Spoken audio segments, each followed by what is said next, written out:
ॐ अज्ञानतिमिरान्धस्य ज्ञानाञ्जनशलाकया चक्षुरुन्मिलितं येन तस्मै श्रीगुरवे नमः। श्रीचैतन्यमनोभीष्टं स्थापितं येन भूतले स्वयं रूपकदा मह्यं ददाति स्वपदान्तिकं।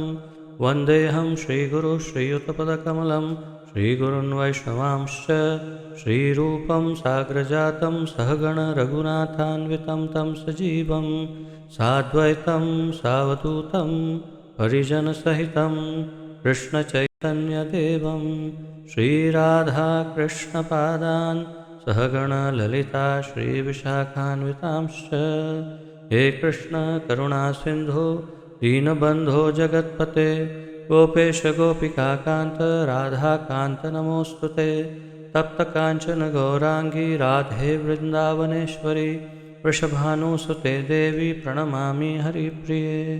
वाञ्छाकल्पतरुभ्यश्च कृपा सिन्धुभ्य एव च पतितानां पावनेभ्यो वैष्णवेभ्यो नमो नमः।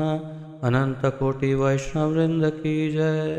नमः ओं विष्णुपादाय कृष्णप्रेष्ठाय भूतले श्रीमते जयपताका स्वामिन् इति नामिने। नमो आचार्यपादाय निताय कृपाप्रदायने गौरकथाधामदाय नगरग्रामतारिणे। नमः ओं विष्णुपादाय कृष्णप्रेष्ठाय भूतले श्रीमते भक्तिवेदान्तस्वामिन् इति नामिने। नमस्ते सारस्वते देवे गौरवाणी प्रचारिणे निर्विशेषशून्यवादी पाश्चात्यदेशतारिणे। जय श्री कृष्ण चैतन्य प्रभु नित्यानंद श्री अद्वैत गदाधर श्रीवासादि गौर भक्तवृंद। हरे कृष्ण कृष्ण कृष्ण हरे हरे हरे राम राम राम हरे हरे। हरे कृष्ण कृष्ण कृष्ण हरे हरे हरे राम राम राम हरे हरे। हरे कृष्ण कृष्ण कृष्ण हरे हरे हरे राम राम राम हरे हरे।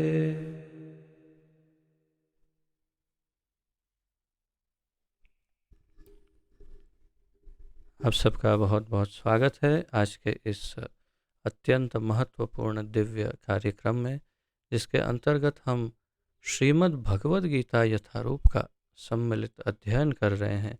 इसका आलेखन हमारे इस्कॉन के संस्थापक आचार्य श्रीमद् अभय चरणारविंद भक्तिवेदांत स्वामी श्रील प्रभुपाद जी ने किया है। श्रील प्रभुपाद की जय। तो आइए जहाँ से विराम लिया था वहीं से प्रारंभ करते हैं। हमने 12वें अध्याय का प्रारंभ किया है। पिछली बार हमने 1 से लेकर के 5 श्लोकों का अध्ययन किया। आज 6ठे श्लोक से अध्ययन आगे बढ़ाएंगे, परंतु उससे पूर्व एक त्वरित पुनरावर्तन हो जाए, उसके बाद हम आगे बढ़ते हैं 6ठे श्लोक से।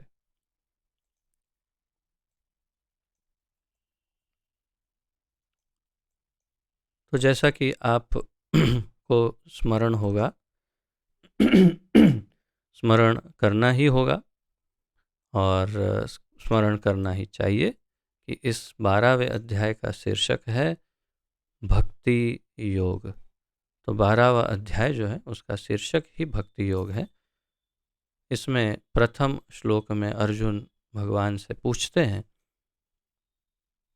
जो आपकी सेवा में सदैव तत्पर रहते हैं या जो अव्यक्त निर्विशेष ब्रह्म की पूजा करते हैं, यानी कि जो भक्त हैं कृष्ण भक्त, या जो निर्विशेषवादी या निराकारवादी है निराकारवादी, इन दोनों में से किसे अधिक पूर्ण या सिद्ध माना जाए।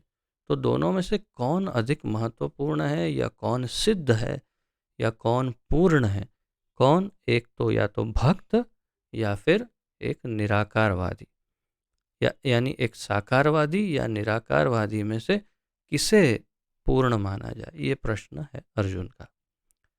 भगवान ने उत्तर देना प्रारंभ किया दूसरे श्लोक से और बहुत स्पष्ट कहा, मय्या वेश्य मनो ये माम नित्य युक्ता उपासते श्रद्धया परयोपेतास्ते में युक्त तमा मतः।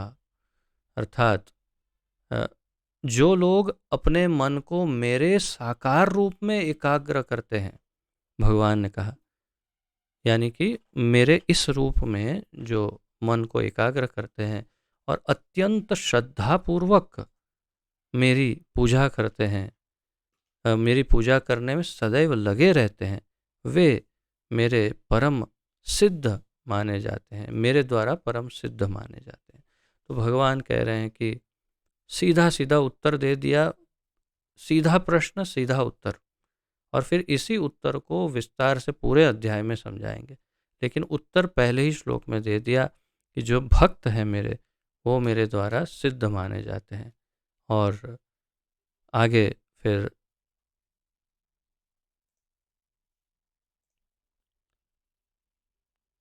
और इस प्रकार दूसरे श्लोक में इतना स्पष्ट कह करके फिर तीसरे श्लोक में और चौथे श्लोक में भगवान अ, आगे समझाते हैं, लेकिन जो लोग अपनी इंद्रियों को वश में करके तथा सबके प्रति समभाव रखकर परम सत्य की निराकार कल्पना के अंतर्गत उस अव्यक्त की पूरी तरह से पूजा करते हैं, जो इंद्रियों की अनुभूति के परे हैं, सर्वव्यापी है, अकल्पनीय है, अपरिवर्तनीय है, अचल तथा ध्रुव है, वे समस्त लोगों के कल्याण में संलग्न रहकर अंततः मुझे प्राप्त करते हैं। अर्थात मैंने जैसे पिछली बार आपको निवेदन किया था कि ऐसा नहीं है कि बिल्कुल व्यर्थ है निराकार की पूजा या निराकार में आसक्ति, परंतु भक्ति के साथ यदि निराकारवाद की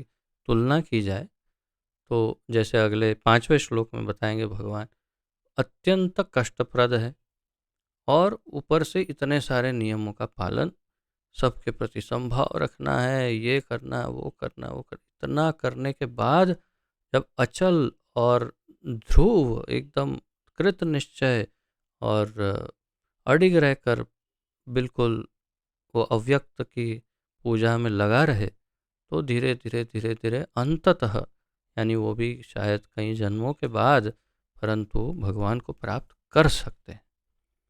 लेकिन जिस तरह से भक्त, हमने पिछली बार लिफ्ट और सीढ़ियों का उदाहरण देखा था, और बस वैसे ही तो भगवान वही कह रहे हैं कि नहीं, बिल्कुल व्यर्थ नहीं है, सीढ़ियों से भी ऊपर जा सकते हैं, लेकिन कष्ट बहुत है उसमें और रास्ता लंबा है, दुष्कर है।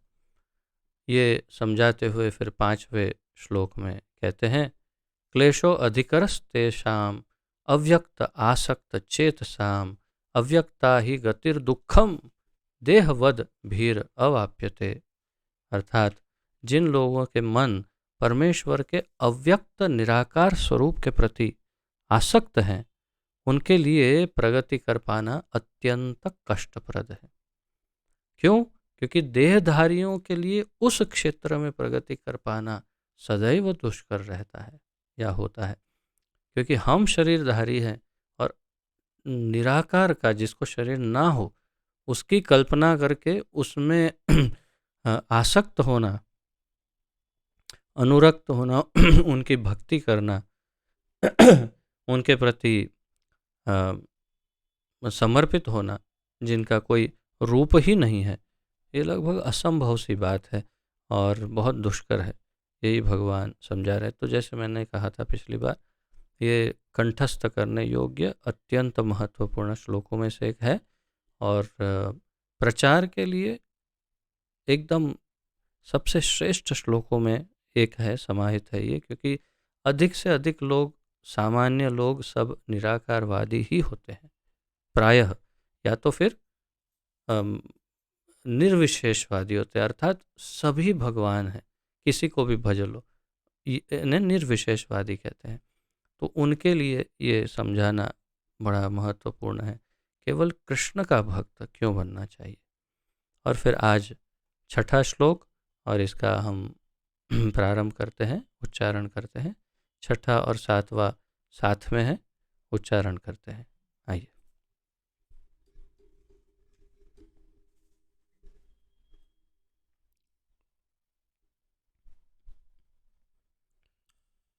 ये तु सर्वाणि कर्माणि मयि सन्न्यस्य मत्पराः अनन्येनैव योगेन मां ध्यायन्त उपासते तेषाम् अहं समुद्धर्ता मृत्युसंसारसागरात्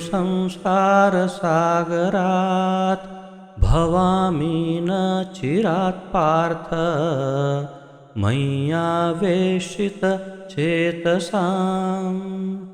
ये तु सर्वाणि कर्माणि मयि सन्न्यस्य मत्पराः अनन्येनैव योगेन मां ध्यायन्त उपासते तेषाम् अहं समुद्धर्ता मृत्युसंसारसागरात् भवामि न चिरात् पार्थ मय्यावेशितचेतसाम्।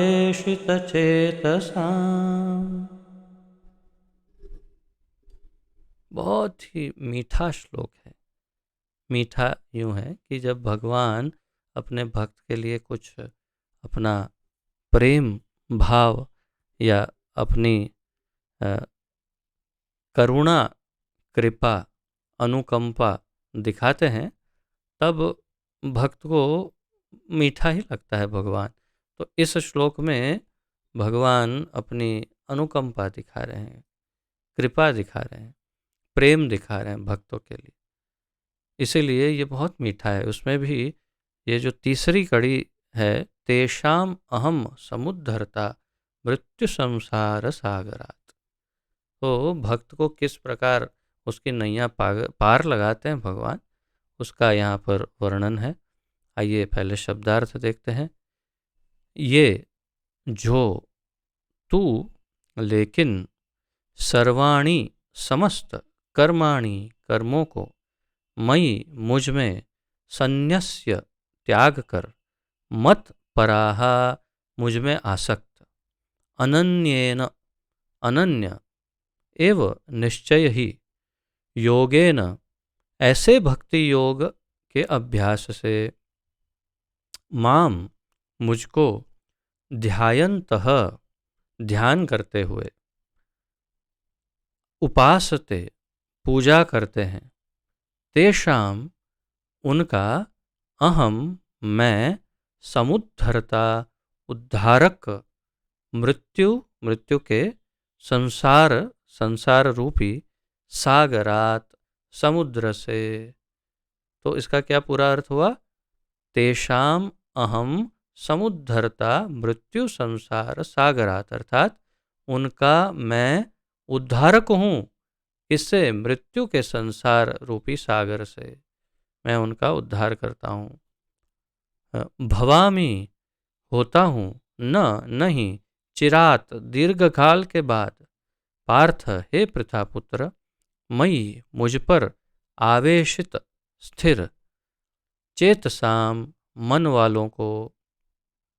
अनुवाद: जो अपने सारे कार्यों को मुझ में अर्पित करके तथा अविचलित भाव से मेरी भक्ति करते हुए मेरी पूजा करते हैं और अपने चित्तों को मुझ पर स्थिर करके निरंतर मेरा ध्यान करते हैं, उनके लिए हे पार्थ मैं जन्म मृत्यु के सागर से शीघ्र उद्धार करने वाला हूँ। अपने भक्तों की नैया स्वयं भगवान पार लगाते हैं।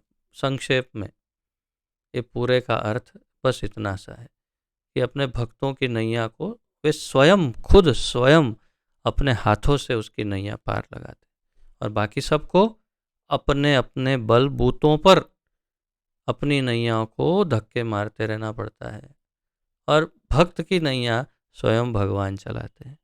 जो अपने सारे कार्यों को मुझ में अर्पित करके, तो भक्त की यहाँ व्याख्या भी साथ में हो जाती है कि कौन सा भक्त, क्योंकि हमने जो कई बार चर्चा की है उस प्रकार से वो अगरबत्ती घुमाने वाले भक्त, रोज एक बार दिया दिखाने वाले भक्त, या जाकर के एक नारियल मंदिर में फोड़ कर आने वाले, ऐसे भक्त को बहुत सारे प्रकार के, लेकिन कैसे भक्त की बात है जो अपने सारे कार्यों को मुझ में अर्पित करके, पहला गुण नोट्स के लिए। दूसरा, अविचलित भाव से मेरी भक्ति करते हुए, जिनका भाव कभी विचलित ना हो। कुछ अच्छा हो गया, बहुत अच्छा, ठीक है, भगवान की इच्छा है। बहुत कुछ बुरा हो गया, जैसे श्रीवास ठाकुर के घर पे हुआ। आप सब तो चैतन्य चरितामृत के जानकार हैं। श्री चैतन्य महाप्रभु की लीला में जब संकीर्तन चल रहा था, श्रीवास आंगन में उनके बेटे की मृत्यु हो गई और महाप्रभु कीर्तन में थे। घर वालों ने श्रीवास ठाकुर को बताया, ये बेटा चला गया। श्रीवास ठाकुर ने कहा, अगर किसी ने भी महाप्रभु के संकीर्तन में विघ्न डाला तो मेरा मरा हुआ मुंह देखेंगे आप, ये समझ लो। कोई आवाज नहीं निकालेगा, बिल्कुल किसी को खबर नहीं होनी चाहिए, महाप्रभु का संकीर्तन खराब नहीं होना चाहिए। महाप्रभु को लगा कुछ गड़बड़ है, उन्होंने पूछा, जब जाके देखा तो आश्चर्यचकित हो गए। तो अच्छा हुआ हो चाहे बुरा हुआ हो, कभी भगवान पर न दोष देना, न भगवान की सेवा में कोई रुकावट लाना, इसी को कहते हैं अविचलित भाव से मेरी भक्ति करते हुए। अविचलित भाव यानी एक ही कार्य बस की भगवान की भक्ति और कुछ नहीं। ऐसे और भी उदाहरण हैं, बहुत ऐसे उदाहरण हैं भक्तों के। भक्त, जब किसी भक्त को ये कहा जाता है कि आपके वहाँ पर, ये भी उदाहरण चैतन्य चरितामृत का ही, कि आपके वहाँ मृत्यु हो गई तो दुखी हो गए, क्यों? अरे 3 दिन तक मैं भगवान की सेवा नहीं कर पाऊंगा, ये कितना बड़ा श्राप है। तात्पर्य यह है कि उनका भाव अविचलित होता है, संपूर्ण रूप से कृष्ण के ही चरणों में होता है। कोई भौतिक संबंध या कुछ किसी में भी मन ऐसे नहीं होता जैसा कृष्ण में होता है। कृष्ण में ही संपूर्ण मन।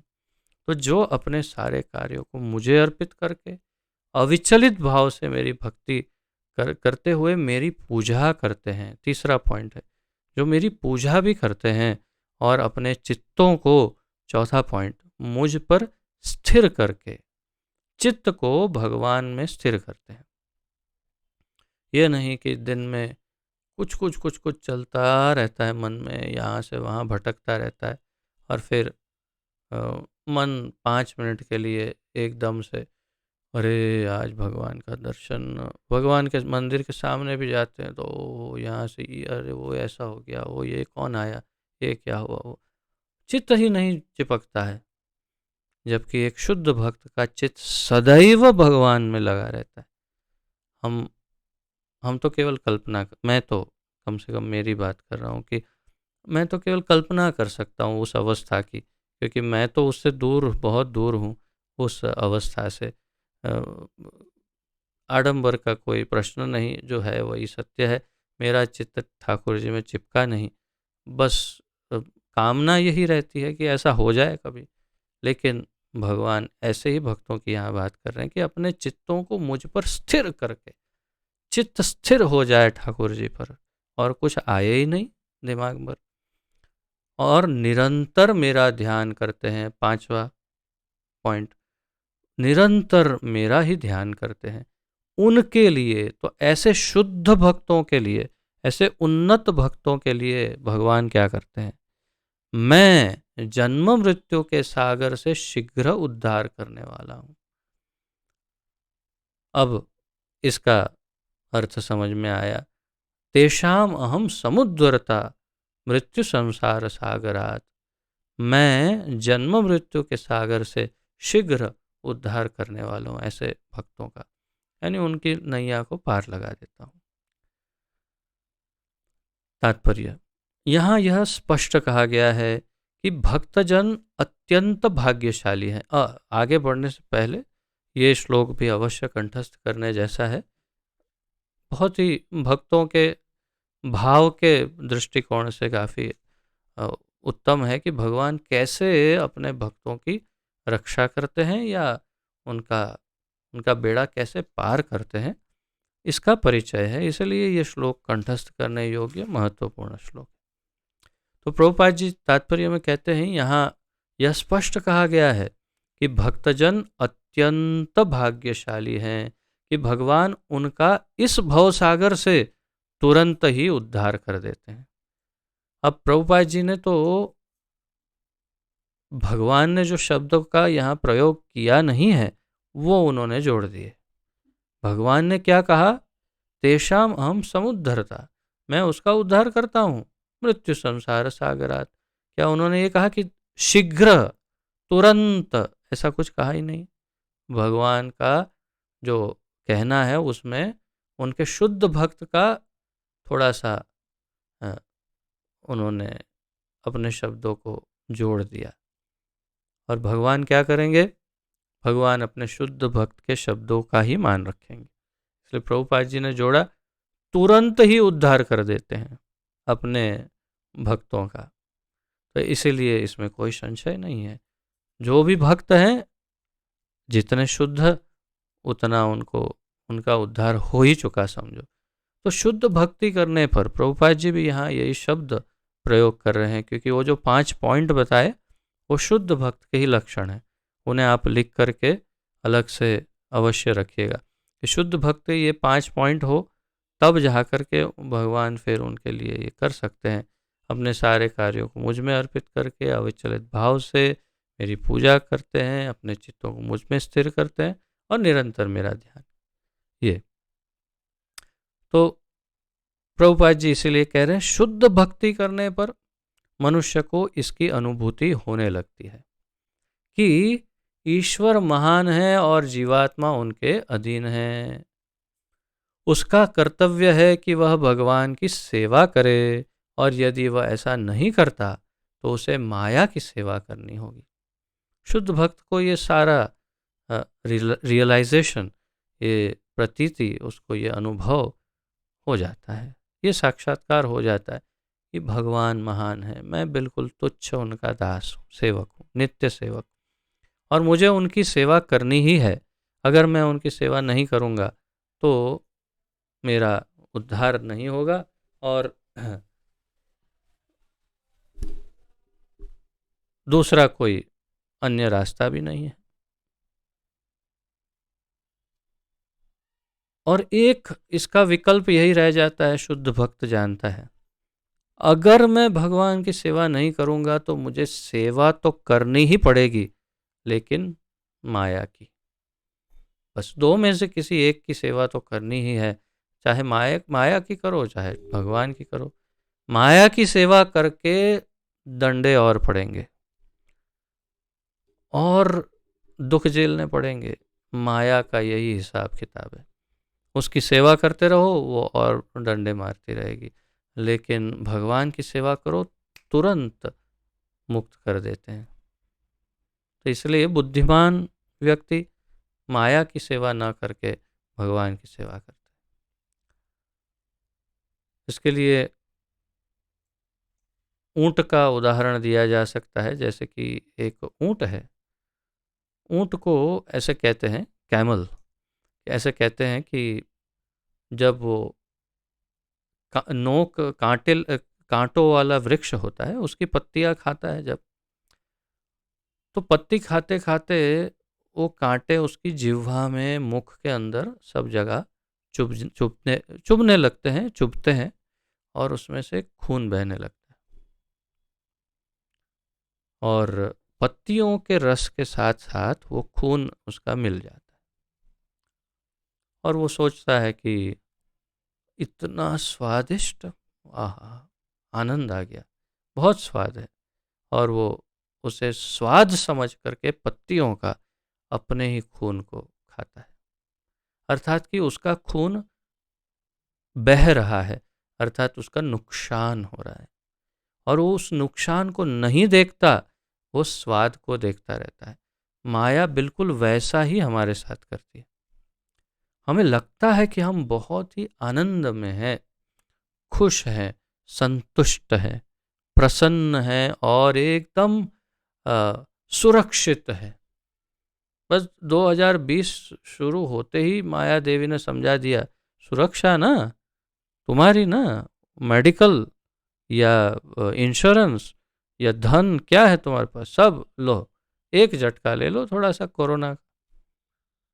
मुझे स्मरण है किसी ने बीच में 2020 में एक फ़ोटो शेयर किया था, सऊदी का कहीं का कोई सबसे धनवान व्यक्ति, उसकी उसको कॉफिन उसका जो है उसमें उसको लेटाया था, मुसलमान था, और उसका शरीर लेटाया था, शायद कुछ किलो स्वर्ण के जवाहरात उसके ऊपर लगे हुए होंगे, इतना स्वर्ण से लदा हुआ, और कहते हैं सबसे बड़ा धनवान व्यक्ति था पूरे के पूरे प्रदेश का, लेकिन कोरोना से अपना जीवन हार गया और पूरा स्वर्ण से लदा हुआ उसका शरीर लेटाया था बॉक्स में। क्या फायदा हुआ? माया देवी ने बता दिया, तुम्हारे पास धन है, इंश्योरेंस है, बहुत सारी डिग्रियां हैं, बुद्धि है, शारीरिक बल है, और क्या है बताओ? तुम्हारे पास क्या है? परिवार है, तुम्हारे पास लोग हैं, जन हैं, तुम्हारे पास चाहे कुछ भी हो जाए, जो भी हो, लेकिन मेरा एक झटका और तुम्हारा सब कुछ नष्ट हो जाएगा। लेकिन जिसने भगवान की शरण ग्रहण की है उसे ऐसा अनुभव नहीं होता। तो यहाँ पर इसीलिए प्रभुपाद जी इंगित कर रहे हैं कि या तो माया की सेवा करेगा, और माया की करेगा तो दुखी होगा, और भगवान की करेगा तो भगवान तुरंत उसका उद्धार कर देंगे। प्रभुपाद जी आगे बताते हैं, जैसे पहले कहा जा चुका है कि केवल भक्ति से परमेश्वर को जाना जा सकता है, भक्त्या त्वनन्यया शक्य अहम एवं विदुर्जुन। अतएव मनुष्य को चाहिए कि वह पूर्ण रूप से भक्त बने। भगवान को प्राप्त करने के लिए वह अपने मन को कृष्ण में पूर्णतः एकाग्र करे, वह कृष्ण के लिए ही कर्म करे, चाहे वह जो भी कर्म करे, लेकिन वह कर्म केवल कृष्ण के लिए ही होना चाहिए। प्रभुपाद जी इस बात को बहुत बहुत स्पष्ट कर रहे हैं यहाँ पर, आप इस पर ध्यान दीजिए कि सारे कार्य भगवान के लिए हो, यही, और जहाँ जहाँ भी आप देखिए वाक्यों में पूर्ण शब्द है, पूर्ण। क्यों? पूरी तरह से होगा तो ही कुछ बात बनेगी, नहीं तो आधा आधी अधूरी भक्ति, आधा अधूरा मन चिपका है कृष्ण में, आधा कहीं और है, तो फायदा कुछ नहीं होगा अधिक। भगवान को प्राप्त करने के लिए वह अपने मन को कृष्ण में पूर्णतः एकाग्र करे, वह कृष्ण के लिए ही कर्म करे। ये सब बहुत बड़े महत्वपूर्ण वाक्य हैं। चाहे वह जो भी कर्म करे, लेकिन वह कर्म केवल कृष्ण के लिए ही होना चाहिए, प्रभुपाद जी कह रहे हैं। भक्ति का यही आदर्श है, भक्ति का यही आदर्श है। बल्कि मैं तो ये कहूँगा कि क्योंकि मेरा एक ही प्रॉब्लम है, मैं ये नोट्स बना नहीं सकता, क्योंकि मैं बोल रहा हूँ, मैं कैसे लिखूँगा? मन मेरा करता है कि मैं लिखूँ, इसलिए मैं आपसे निवेदन करता हूँ, जैसे पहले कहा जा चुका है वहाँ से लेकर के इस वाक्य तक भक्ति का यही आदर्श है, उतना तो यूँ समझिए कि ये बहुत ही महत्वपूर्ण पैराग्राफ है, बहुत ही महत्वपूर्ण। इसके अंदर बहुत ही महत्वपूर्ण पॉइंट्स कवर हो रहे हैं, और उसका सार क्या है? भक्ति का यही आदर्श है। या ये प्रश्न पूछिए कि भक्ति का आदर्श क्या है, तो यहाँ से समझा रहे हैं, जैसे पहले कहा जा चुका है, भक्ति परमेश्वर को, भक्ति से ही परमेश्वर को जाना जा सकता है, इसलिए मनुष्य को यहाँ से ले करके ये भक्ति का आदर्श है, बहुत महत्वपूर्ण है। आप इसे अवश्य नोट करिए, मार्क करिए। आगे प्रभुपाद जी कहते हैं, भक्त भगवान को प्रसन्न करने के अतिरिक्त और कुछ भी नहीं चाहता। भक्त की क्या इच्छा होगी? शुद्ध भक्त अर्थात कि जो स्पष्ट भक्त, एकदम शुद्ध और स्पष्ट भक्त है, वो एकदम स्पष्ट है उसके हृदय में, उसका एक ही मात्र उद्देश्य है भगवान को प्रसन्न करना। अब उसका उदाहरण दिया जा सकता है एक प्रेमी और प्रेमिका के द्वारा। बहुत ही उन्नत कक्षा के शुद्ध प्रेमी प्रेमिका की अगर हम बात करें, भौतिक संसार में ऐसा होता नहीं परंतु फिर भी मान लिया जाए, और तो वो जो उन्नत कक्षा के एकदम शुद्ध प्रेमी प्रेमिका है, उनका एक ही उद्देश्य रहता है कि अपनी प्रेमिका को कैसे प्रसन्न किया जाए, कैसे उसे खुश रखा जाए, बस। और प्रेमिका का एक ही उद्देश्य, मेरा प्रेमी कैसे हमेशा प्रसन्न रहे, मैं उसके लिए ऐसा क्या करूं जो वो सदैव प्रसन्न रहे, खुश रहे। ये आइडियल है, अंग्रेजी में कहते हैं, यानी जिसे कहते हैं उदाहरणीय है। परंतु वास्तव में क्या होता है? आजकल की बात अगर सामान्य बात करें, सामान्य जीवन की, तो मैं ऐसा क्या करूं जिससे मैं सदैव प्रसन्न रहूं, और मेरी प्रेमिका ऐसा क्यों नहीं करती कि जिससे मैं सदैव प्रसन्न रहूं। और प्रेमिका चाहेगी, अरे ये मेरा, अंग्रेजी में कहते हैं हैंड पैक्ड हस्बैंड क्यों नहीं बन जाए, अर्थात कि मेरी मुट्ठी में क्यों कैसे आ जाए, और मैं उसे कैसे मेरे इशारों पे नचाऊं, और मेरी सारी इच्छाएं कैसे इससे पूरी करवाऊं। आह, ये सामान्य सामान्य जीवन की सामान्य बातें हैं, और ये इसका दोनों का आपको अनुभव होगा। ये भौतिक संसार ऐसे सोचता है, लेकिन कृष्ण और उनके भक्त दोनों का एक ही समान सोचना है, दोनों शुद्धतम प्रेमी हैं। भगवान हमेशा सोचते हैं, मैं मेरे भक्त को ऐसा क्या कर दूं जो मेरा भक्त सदैव प्रसन्न रहे। और भक्त तो निरंतर यही सोचता है कि मैं ऐसा क्या करूं कि मेरे ठाकुर जी प्रसन्न रहो, हमेशा प्रसन्न ही रहे और सर्वाधिक प्रसन्न हो। और भक्त सदैव यही मांगता भी है, कहीं भी प्रार्थना करता है तो यही मांगता है कि ऐसा ऐसा आशीर्वाद दीजिए कि मेरे ठाकुर जी को मैं सदैव सर्वाधिक प्रसन्न कर सकूं। ये भक्त की मांग होती है। इसलिए प्रभुपाद जी यहाँ पर ये कह रहे हैं कि भक्त भगवान को प्रसन्न करने के अतिरिक्त और कुछ भी नहीं चाहता। उसके जीवन का उद्देश्य कृष्ण को प्रसन्न करना होता है, और कृष्ण की तुष्टि के लिए वह सब कुछ उत्सर्ग कर सकता है, जिस प्रकार अर्जुन ने कुरुक्षेत्र के युद्ध में किया था। तो उदाहरण भी दे प्रभुपाद जी, बता भी रहे हैं कि उतना वो प्रसन्न करने के लिए क्या कर सकता है, तो वो अपना सब कुछ भगवान के लिए ही, जो भी है, चाहे आप बलिदान कहो या अर्पण कहो, सब कुछ अर्पण करना चाहता है भगवान को, इस तरह करना चाहता है कि, और वो भी प्रसन्नता पूर्वक, ये भी नहीं कष्ट से, प्रसन्न हो करके, जैसे एक माँ अपने बेटे के लिए करती है। सबसे अच्छा उदाहरण है माँ और बेटे का। बेटे के लिए यदि कुछ देना पड़े माँ को, तो उसको कितना भी कष्ट हो सकता है, कितना आनंद हो जाएगा उसे, एकदम उत्साह और आनंद से देगी। और उसी प्रकार जो भक्त है वो भगवान को कुछ भी अर्पण करना है तो प्रसन्न प्रसन्न होकर के उत्साहपूर्वक सब कुछ दे देता है। जैसे उदाहरण दिया अर्जुन ने कुरुक्षेत्र में किया। यह विधि अत्यंत सरल है, प्रभुपाद जी कह रहे हैं, ये विधि अत्यंत सरल है, बहुत इजी है। मनुष्य अपने कार्य में लगा रहकर हरे कृष्ण महामंत्र का कीर्तन कर सकता है।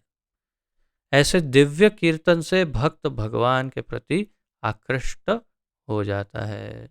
और वो विधि क्या है? विधि बहुत सामान्य है, सरल है। क्या? हरे कृष्ण महामंत्र का कीर्तन करता रहे। और इस दिव्य कीर्तन से भक्त भगवान के प्रति आकर्षित हो जाता है। ये किसके लिए कहा? ये उनके लिए, यानी हम जैसों के, मेरे जैसों के लिए कहा कि जो अभी पूरी तरह से चित्त को नहीं लगा पाए भगवान में, तो सोचेंगे कैसे करूं, मेरा तो ऐसा नहीं होता, क्या करूं? उनका उत्तर दिया, हरे कृष्ण जपो कीर्तन करो, बस अधिक से अधिक कीर्तन करो और जप करो। यहाँ पर एक बात मैं कहना चाहूँगा, आप 16 माला कम से कम जप कर रहे हैं और थोड़ी 2 4 8 एक्स्ट्रा भी करते होंगे, परंतु कीर्तन भी करना जरूरी है। पिछले 2 दिनों के अंदर का ये मेरा रियलाइजेशन है, यानी कि मैं ऐसा क्यों कहूँ, मैं तो पहले से जानता सब था, लेकिन अनुभव पिछले 2 दिनों में मैंने किया कि जब कीर्तन, जैसे कि कल नित्यानंद त्रयोदशी में मंदिर में बैठे थे और अभिषेक हो रहा था, कीर्तन चल रहा था, अभिषेक हो गया, पर्दा बंद हो गया, कीर्तन चलता रहा।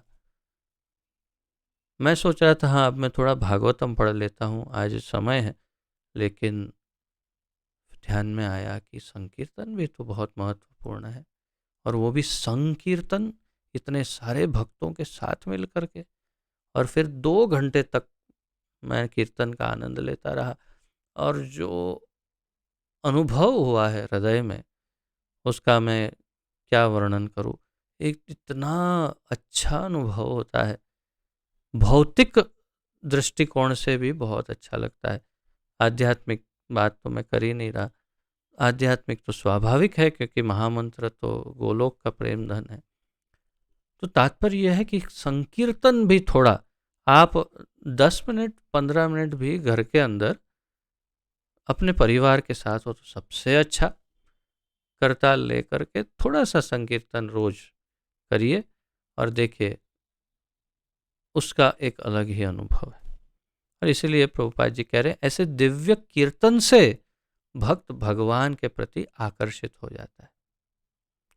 यहाँ पर भगवान वचन देते हैं कि इससे मुझे स्मरण हुआ कि हमारे चाचा प्रभु अभी जो लाइन पर होंगे, फ़ोन से सुन रहे होंगे, वे कहते हैं कि सुबह और शाम दोनों टाइम मेरे ख्याल से 1-1 घंटा वे, या फिर जितना भी हो, वे स्वयं अकेले, आप सब काफ़ी लोग आप में से अधिक भक्त जानते हैं उनको, अकेले वे संकीर्तन अवश्य करते हैं, ये उनका नियम है, रोज कीर्तन करते हैं और उनकी आसक्ति हो गई है कीर्तन में, अर्थात ये निश्चित हो गया है कि उनका उद्धार एकदम कन्फर्म है।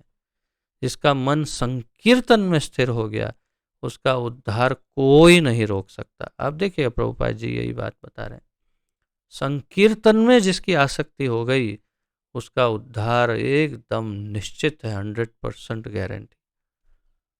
तो हम उनसे प्रेरणा प्राप्त कर सकते हैं। यहाँ पर भगवान वचन देते हैं कि वे ऐसे शुद्ध भक्त का तुरंत ही भव सागर से उद्धार कर देंगे।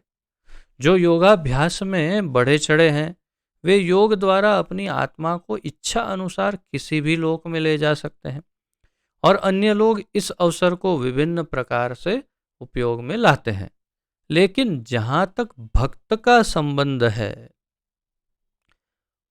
तो यहां तक क्या कहा प्रभुपाद जी ने कि कोई कोई लोग योगी होते हैं, योग अभ्यास द्वारा, सिद्धियों के द्वारा अपनी इच्छा अनुसार अलग लोकों में भी जा सकते हैं। अलग अलग सिद्धियां हैं ना, अष्ट सिद्धि तो आप जानते हैं, अणिमा, लघिमा, प्राप्ति, इशित्वा, ये वो तो ऐसे जो अष्ट सिद्धियां हैं उसमें से एक सिद्धि ये भी है कि वे अपने सूक्ष्म शरीर द्वारा किसी भी अन्य लोकों में भी जा सकते हैं, जाते हैं।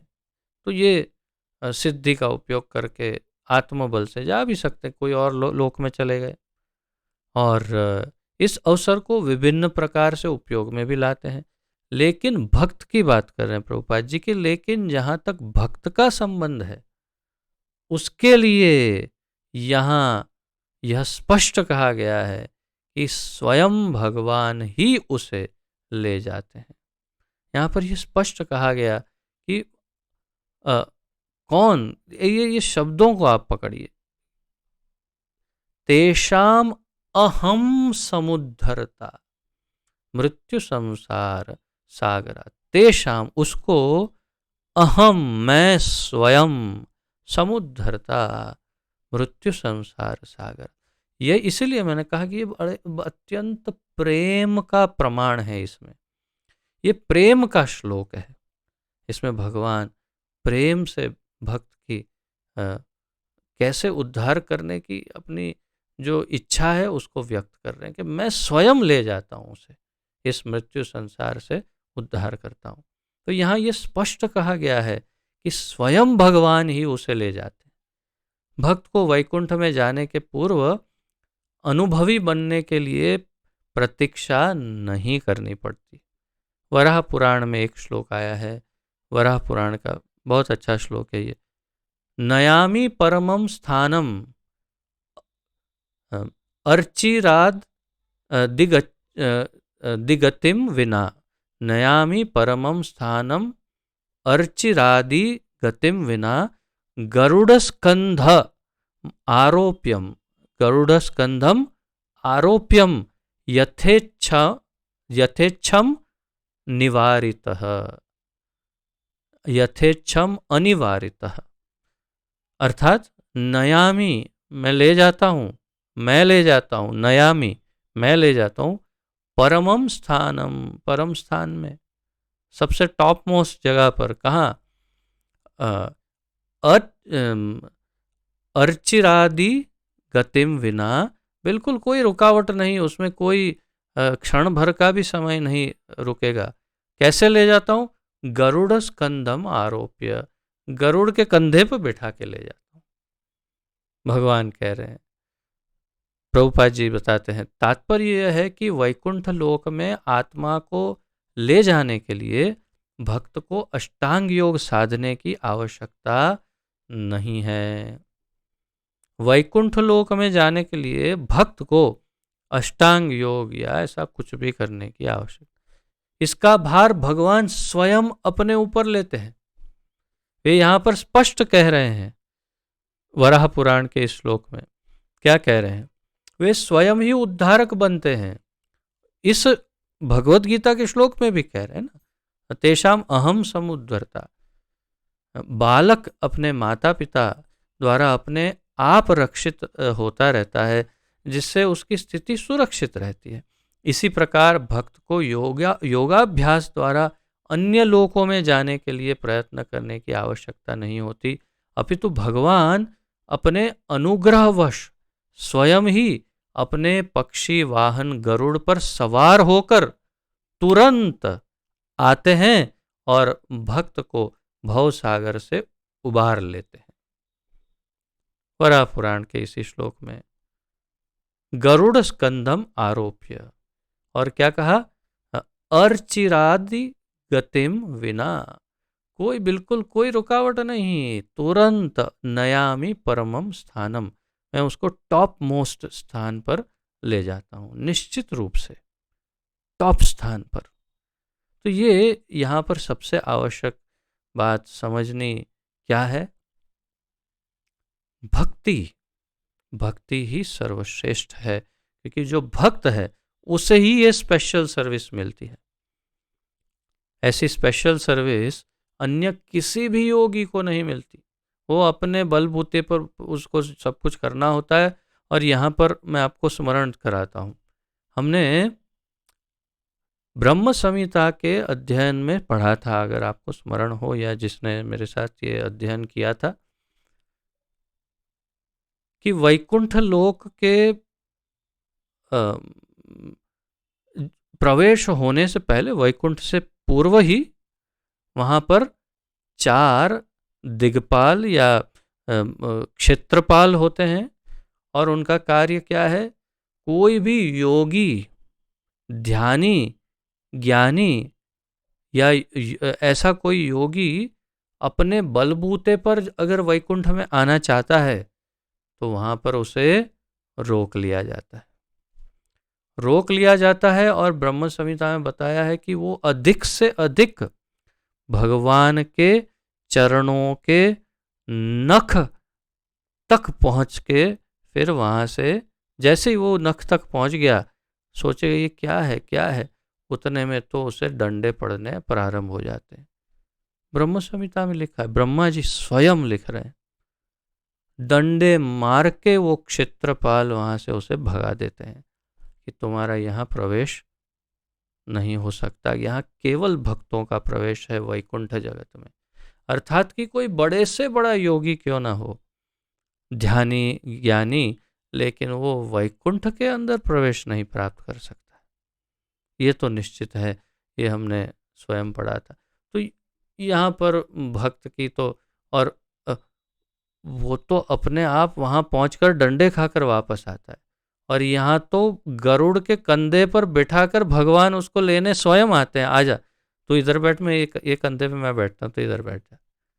वाह, कोई कल्पना नहीं कर सकता इतना प्रेम अपने भक्तों से करते हैं भगवान। प्रभुपाद आगे बताते हैं, इसी प्रकार भक्त को योगाभ्यास द्वारा अन्य लोकों में जाने के लिए प्रयत्न करने की आवश्यकता नहीं होती। अभी तो भगवान अपने अनुग्रहवश स्वयं ही अपने पक्षी वाहन गरुड़ पर सवार होकर तुरंत आते हैं और भक्त को भवसागर से उबार लेते हैं। कोई कितना ही कुशल तैराक क्यों न हो, स्विमिंग अच्छा जानता हो, और कितना ही प्रयत्न क्यों न करे, किंतु समुद्र में गिर जाने पर वह अपने आप को नहीं बचा सकता। किंतु यदि कोई आकर उसे जल से बाहर निकाले तो वह आसानी से बच जाता है।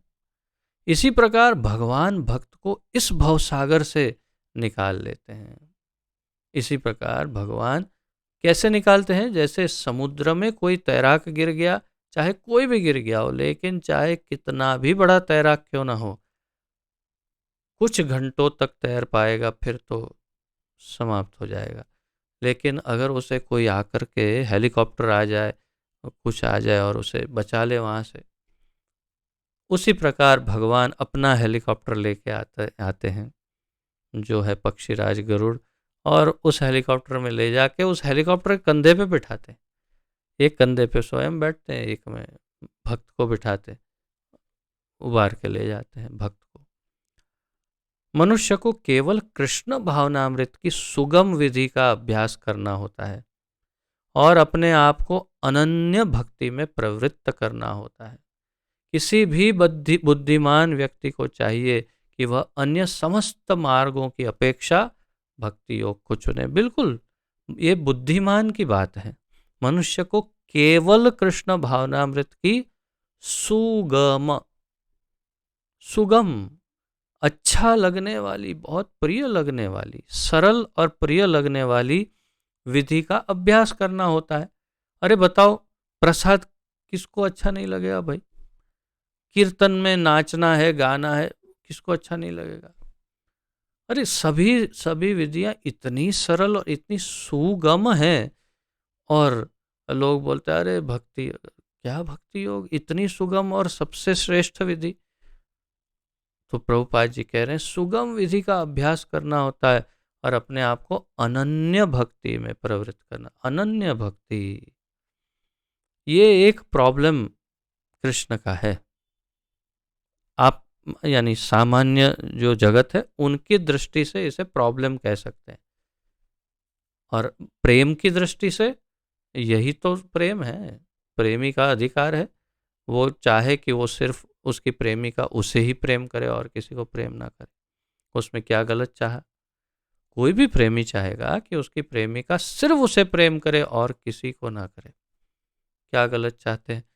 लेकिन दुनिया वालों को लगता है कि अरे ये तो कृष्ण अनन्य भक्ति कह रहे हैं, हमें तो साईं बाबा को भी खुश करना पड़ेगा, और दुर्गा माता बेचारी उसको बुरा न लग जाए, वो काली माता है, फिर अरे भोलेनाथ डमरू बजाने, फिर और ये अनन्य नहीं क्यों? अरे बहुत सारे, सबको मिला जुला करके चलेंगे कान्हा को भी थोड़ा सा कहते, तो भगवान कहे तू घूम, सब में घूमता रहे, मेरे पीछे मत आना, मेरे पीछे आना है तो सबको भूल जाना। सर्वधर्मान परित्यज्य माम एकम शरणम व्रज, बस ये एक ही कंडीशन है भगवान की, सिर्फ मेरा हो या फिर सबका हो, मैं तेरे पीछे नहीं आऊंगा। तो अनन्य भक्ति, अनन्य भक्ति हो तभी ये बात आगे बढ़ेगी। तो अनन्य भक्ति में प्रवृत्त करना होता है। किसी भी बुद्धिमान व्यक्ति को चाहिए कि वह अन्य समस्त मार्गों की अपेक्षा भक्ति योग को चुने, बुद्धिमान व्यक्ति को चाहिए। नारायणी शास्त्र है, नारायणी में इसकी पुष्टि इस प्रकार हुई है, या वै साधन संपत्ति ही पुरुषार्थ चतुष्टये तया विना तदाप्नोति नरो नारायणाश्रयः। अर्थात इस श्लोक का भावार्थ यह है, प्रभुपाद जी समझाते हैं, मनुष्य को चाहिए कि वह न तो सकाम कर्म की विभिन्न विधियों में उलझे, न ही कोरे चिंतन से ज्ञान का अनुशीलन करे। जो परम भगवान की भक्ति में लीन है वह उन समस्त लक्ष्यों को प्राप्त करता है जो अन्य योग विधियों, चिंतन, अनुष्ठानों, यज्ञों, दान पुण्यों आदि से प्राप्त होने वाले हैं। भक्ति का यही विशेष वरदान है। क्या कहा? या वही साधन संपत्ति ही पुरुषार्थ चतुष्टय, अलग अलग साधन हैं, अलग अलग विधियां हैं, विभिन्न प्रकार के पुरुषार्थ हैं, ये सब करके जो भी प्राप्त हो सकता है, तया विना तद आपनोति, इसके बिना ही वो दे देते हैं। क्या? कौन? नरो नारायण आश्रय, नारायण का जिसने आश्रय लिया वो नारायण के आश्रित नर को ये सब कुछ अपने आप मिल जाता है, जो अलग अलग साधन संपत्ति पुरुषार्थ और ये सब से जो मिल सकता था उससे तो कई गुना ज़्यादा ही मिल जाता है, उसके लिए कुछ करना नहीं पड़ता। इसलिए प्रभुपाद जी कहते हैं सर्व सकाम कर्म की विभिन्न विधियों में न उलझे, न ही कोरे चिंतन या ज्ञान का अनुशीलन करे, परम भगवान की भक्ति में लीन है जो, वह उस समस्त लक्ष्यों को प्राप्त करता है। नारायण स्वयं उसे जो वो सब कुछ दे देते, जो अन्य योग विधियां उनसे जो उसे प्राप्त होने वाला होता है। भक्ति का यही विशेष वरदान है, प्रभुपाद जी कह रहे हैं ये विशेष वरदान है भक्ति का। और अब कहते हैं केवल कृष्ण के पवित्र नाम, हरे कृष्ण कृष्ण कृष्ण हरे हरे, हरे राम राम राम हरे हरे के कीर्तन करने से ही भक्त सरलता तथा सुखपूर्वक परम धाम को पहुंच सकता है। केवल हरे कृष्ण महामंत्र का कीर्तन करने से भक्त सरलता तथा सुखपूर्वक, सरलता से और सुखपूर्वक परम धाम पहुंच सकता है। ये शब्द सामान्य लग सकते हैं, लेकिन इसका हम उदाहरण लेते हैं। आप मान लीजिए, जो अधिकतर आप सब अहमदाबाद में हैं, अहमदाबाद से आप दिल्ली जाना, कोलकाता जाना चाहते हैं, कोलकाता जा रहे हैं, तो आपके पास दो विकल्प है। या तो आप हावड़ा एक्सप्रेस ले लीजिए और उसमें भी आप सामान्य जो स्तर है उसमें स्लीपर कोच में एक बुकिंग करवा के बैठ जाइए। 3 दिन का सफ़र, और क्या क्या उसमें कितने स्टेशन, कितना आप जानते हैं, और फिर वहाँ से और आपका ये बदलो वो बदलो। दूसरा आपके पास एक और विकल्प है, आप सीधी फ्लाइट ले लो, विमान, टैक्सी पकड़ के एयरपोर्ट पे जाओ, एयरपोर्ट पे जाकर चेक इन करो, चेक इन करके विमान में बैठो, 2.5 घंटे में, 2.25 घंटे में कोलकाता उतार देगा अहमदाबाद से आपको। वहाँ पर टैक्सी खड़ी होगी बाहर, चेकआउट करो, अपना सामान ले लो और निकल जाओ बाहर, टैक्सी खड़ी है, घर पहुँच जाओ। कितना समय लगा और क्या क्या हुआ? दो चीज़ें हुई। एक हुआ सरलता, सरल, बहुत ही सरल था सब कुछ। टैक्सी में बैठे, एयरपोर्ट पहुँचे, एयरपोर्ट में चेक इन किया, आराम से बैठ गए, नंबर आया, फ्लाइट में बैठे, आराम से बैठ गए, फ्लाइट उतर गई, नीचे उतर के टैक्सी में बैठ गए, आराम।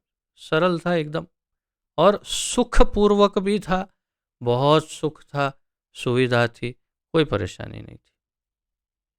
जबकि ट्रेन में आहा, क्या क्या उसमें झेलना पड़ता है, कितनी असुविधा और असुख का अनुभव होता है, वो आप सब जानते हैं। तो हरे कृष्ण महामंत्र का कीर्तन करने से ही भक्त सरलता तथा सुखपूर्वक परम धाम को पहुंच सकता है। इसीलिए मैं कह रहा हूं कि हरे कृष्ण का कीर्तन, नाम जप तो परम आवश्यक है ही, परंतु संकीर्तन भी अत्यंत महत्वपूर्ण है। तो आप संकीर्तन करने की आदत डालिए, प्रतिदिन घर में संकीर्तन करिए, घर में करो, बाहर करो, दुकान में करो, कहीं भी करो, रोड पर करो, संकीर्तन करो हरे कृष्ण महामंत्र का, और उससे सरलता से और सुखपूर्वक धाम पहुंच सकते हैं। प्रभुपाद जी का वचन है। लेकिन इस धाम को अन्य किसी धार्मिक विधि द्वारा प्राप्त नहीं किया जा सकता, प्रभुपाद जी कह रहे हैं। भगवत गीता का निष्कर्ष 18वें अध्याय में इस प्रकार व्यक्त हुआ है। प्रभुपाद जी कह रहे हैं, सर्वधर्मान् परित्यज्य मामेकं शरणं व्रज, अहं त्वां सर्व पापेभ्यो मोक्षयिष्यामि मा शुचः। आत्म साक्षात्कार की अन्य समस्त विधियों को त्याग कर केवल कृष्ण भावनामृत में भक्ति संपन्न करनी चाहिए। आत्म साक्षात्कार की समस्त विधियों का त्याग करके, सर्वधर्मान परित्यज्य का अर्थ प्रभुपाद जी यहाँ पर इस प्रकार दे रहे हैं, आत्म साक्षात्कार की बाकी सारी विधियों को छोड़ो, केवल कृष्ण भावनामृत में भक्ति संपन्न करो। इससे जीवन की चरम सिद्धि प्राप्त की जा सकती है। मनुष्य को अपने गत जीवन के पाप कर्मों पर विचार करने की आवश्यकता नहीं रह जाती। पिछले जन्मों में क्या मैंने पाप किए होंगे, क्या होगा, सब उसका क्या होगा, क्यों चिंता करने की जरूरत नहीं है, क्यों जरूरत नहीं है। भगवान क्या बोल रहे हैं, अहम त्वाम सर्व पापेभ्यो मोक्ष इष्यामि मां शुचः। मां शुचः मतलब चिंता मत करो। इसलिए प्रभुपाद जी कह रहे हैं चिंता करने की जरूरत नहीं है। किसकी? पाप की। क्यों? मोक्ष इष्यामि, भगवान ने कहा मैं तेरे सारे पापों से तुझे मुक्ति दूंगा, तू चिंता मत कर, मां शुचः। लेकिन एक ही कंडीशन है, सर्वधर्मान परित्यज्य माम एकम शरणम व्रज, केवल मेरी अकेले की शरण। इसका अर्थ देखिएगा, ये भी नहीं मंदिर में साईं बाबा हो तो उठा के, भगवान ने कहा एकम, बाहर ऐसा ऐसा करने का नहीं कह रहे हैं कि भाई उठा के ये देवी को उठाया बाहर फेंक दिया, फेंका फेंकी मत करना। उनको बड़े हाथ जोड़ के सम्मान पूर्वक उनकी छवि लीजिए या मूर्ति लीजिए, और किसी अन्य भक्त को उनके या मंदिर में जा कर के उनको विसर्जित कीजिए और सम्मान पूर्वक उनका धन्यवाद कीजिए कि आपके कारण ही मुझे कृष्ण भक्ति का ये स्तर प्राप्त हुआ है, बड़ी करुणा रही, आपकी दया रही। अब कृष्ण कह रहे हैं सिर्फ मुझे चिपक जा, बाकी सब छोड़ दे, तो वो भी उनकी इच्छा का सम्मान करते हुए आपको अब मैं मुक्त कर रहा हूँ, मुक्त कर रही हूँ या कर रहा हूँ, यानी आप अब मुझसे बंधे नहीं हैं, अब मुक्त है। इस प्रकार सम्मान पूर्वक उनको, नहीं तो पता चला उठाया बाहर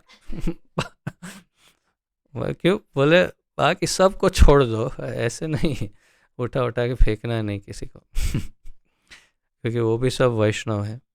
तो मनुष्य को अपने गत जीवन के पाप कर्मों पर विचार करने की आवश्यकता है, क्योंकि उसका उत्तरदायित्व तो भगवान अपने ऊपर लेते हैं। भगवान ने और भी कहा ना, हाँ, वहामि अहम, वहामि अहम अर्थात मैं वहन करता हूं किसका, योगक्षेमम। तुमने अगर अनन्य भक्ति से योगक्षेम किया है तो उस अनन्य भक्ति का फल मैं वहन करूंगा। मैं तुम्हारा जीवन सब कुछ मैं वहन करूंगा। तो उत्तरदायित्व तो भगवान लेते हैं। अतएव मनुष्य को व्यर्थ ही आध्यात्मिक अनुभूति में अपने उद्धार का प्रयत्न नहीं करना चाहिए। ये वाक्य बहुत महत्वपूर्ण है। मनुष्य को व्यर्थ ही आध्यात्मिक अनुभूति में अपने उद्धार का प्रयत्न नहीं करना चाहिए। मुझे अभी तक दर्शन नहीं हुए भगवान के, अरे मुझे ये अनुभव नहीं हुआ, मुझे तो फिर क्या करें, चलो हिमालय में चलते, नहीं तो हरिद्वार चलते, नहीं तो ऋषिकेश चलते हैं और कहीं बैठते हैं एकांत में और थोड़ा साधना करते हैं, कुछ ये करते हैं। कुछ व्यर्थ कुछ करना, तुमको हरि कीर्तन करो, भगवान की सेवा करो, प्रचार करो, नियम का पालन करो। प्रचार करते रहना, कीर्तन करते रहना, ये दो सबसे मुख्य है। नियम का पालन करना, तुम्हारा उद्धार अपने आप हो जाएगा। भगवान आएंगे गरुड़ पर बिठाकर ले जाएंगे। प्रत्येक व्यक्ति को चाहिए कि वह परम शक्तिमान ईश्वर कृष्ण की शरण ग्रहण करे। यही जीवन की सर्वोच्च सिद्धि है। यही जीवन की सर्वोच्च सिद्धि है। क्या कि वो परम शक्तिमान ईश्वर कृष्ण की शरण ग्रहण करे, परम शक्तिमान भगवान कृष्ण की शरण ग्रहण करे। यही जीवन की सर्वोच्च सिद्धि है। 8वां श्लोक बहुत ही छोटा सा तात्पर्य है उसका, ले लेते हैं और फिर विराम लेंगे। आज मैंने जैसे आपसे कहा थोड़ा बिल्डिंग के कारणों से लेट हो गया, परंतु इसे ले लेते हैं फिर विराम लेंगे।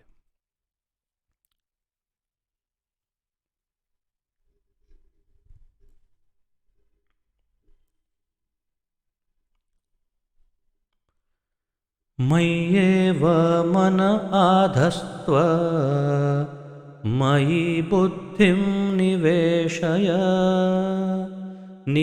निवसिष्यसि मय्येव अत ऊर्ध्वं न संशयः।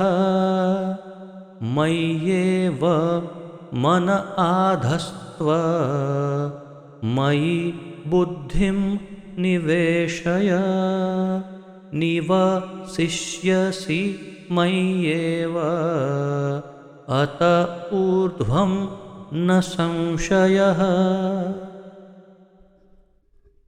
ये भी उसी सुर का श्लोक है, अर्थात यही भाव, यही बात भगवान कह रहे हैं कि एक बार अगर मुझ में तू लग गया तो चिंता करने की आवश्यकता नहीं है। देखिए शब्दार्थ से स्पष्ट हो जाएगा।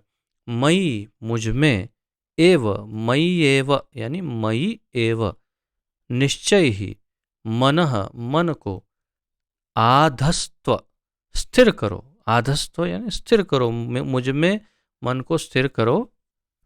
मयि मुझ में, बुद्धिम बुद्धि को, निवेशय, निवेशय यानी लगाओ, युक्त करो, जोड़ दो यानी लगा दो, काम पर लगा दो बोलते हैं निवेशय। निवसिष्यसि, तुम निवास करोगे, निवसिष्यसि, निवास, निवास शब्द से यह है, निवास, निवसिष्यसि, तुम निवास करोगे कहाँ, मयि मुझ में, एव निश्चय ही, अतः ऊर्ध्वम, अतः ऊर्ध्वम, यानी तत्पश्चात न, कभी नहीं, संशयः, संदेह। अनुवाद: मुझ भगवान में अपने चित्त को स्थिर करो, मुझ में अपने चित्त को स्थिर करो और अपनी सारी बुद्धि मुझ में लगाओ। मुझ भगवान में अपने चित्त को स्थिर करो और अपनी सारी बुद्धि मुझ में लगाओ। इस प्रकार तुम निस्संदेह मुझ में सदैव वास करोगे। इस प्रकार तुम मुझ में वास करोगे, अर्थात यानी मैं हमेशा तुम्हें याद रखूंगा, तुम मेरे हृदय में रहोगे। इस प्रकार तुम निस्संदेह मुझ में सदैव वास करोगे, भगवान कह रहे हैं। तात्पर्य: जो भगवान कृष्ण की भक्ति में रत रहता है उसका परमेश्वर के साथ प्रत्यक्ष संबंध होता है। जो भगवान की, कृष्ण की भक्ति में रत है उसका परमेश्वर के साथ प्रत्यक्ष संबंध होता है। अतएव इसमें किसी प्रकार का संदेह नहीं कि प्रारंभ से ही उसकी स्थिति दिव्य होती है। इसमें कोई संशय नहीं, प्रभुपाद जी कह रहे हैं कि प्रारंभ से ही उसकी स्थिति दिव्य होती है। अर्थात एक कृष्ण भक्त की स्थिति शुरुआत से ही दिव्य होती है। तो बड़ा सुकून देता है ये जब पढ़ते हैं तो, कि कृष्ण भक्त की स्थिति हमेशा दिव्य ही रहती है, चाहे वो किसी भी स्तर का हो। शुरुआत से ही भक्त कभी भौतिक धरातल पर नहीं रहता। एक भक्त जो है, कृष्ण भक्त, वो भौतिक स्तर पर नहीं होता, वह सदैव कृष्ण में वास करता है।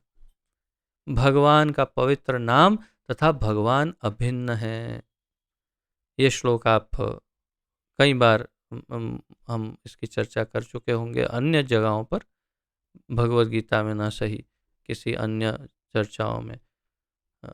अभिन्नत्वान नाम नामिनो, नाम चिंतामणि कृष्णस चैतन्य रस विग्रह पूर्ण शुद्धो नित्य मुक्तो अभिन्नत्वान नाम नामिनो। नाम और नामी दोनों अभिन्न हैं, भगवान और उनका नाम दोनों अलग नहीं है। जैसे हम जल जल जल करते, जल, ये जल है, इधर मैंने जल जल कहा, मेरे मुंह में नहीं आया।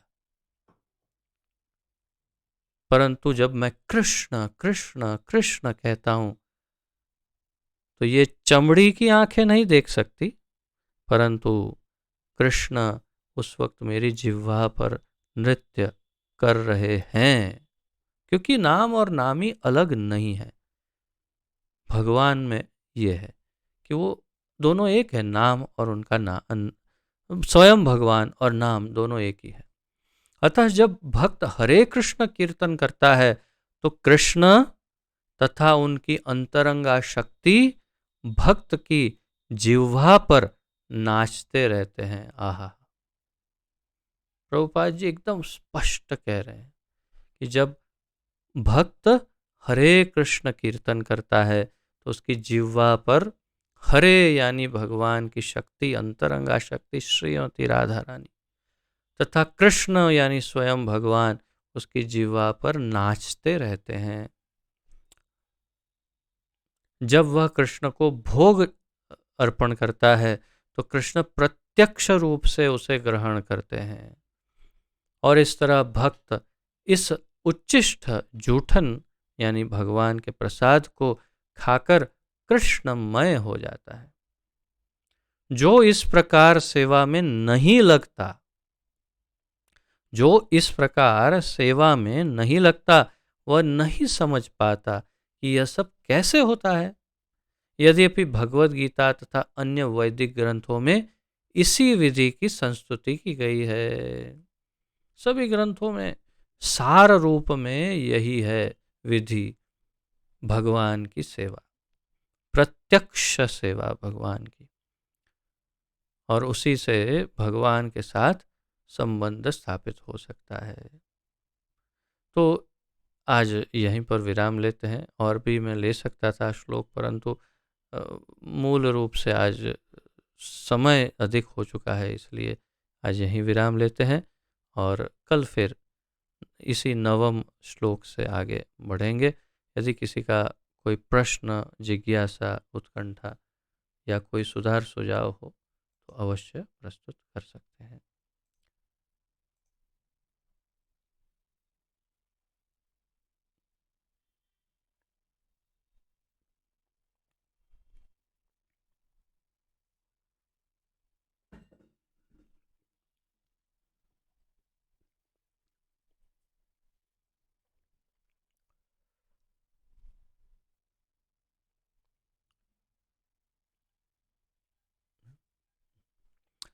ठीक है, यदि कोई प्रश्न आदि ना हो यहीं विराम लेते हैं।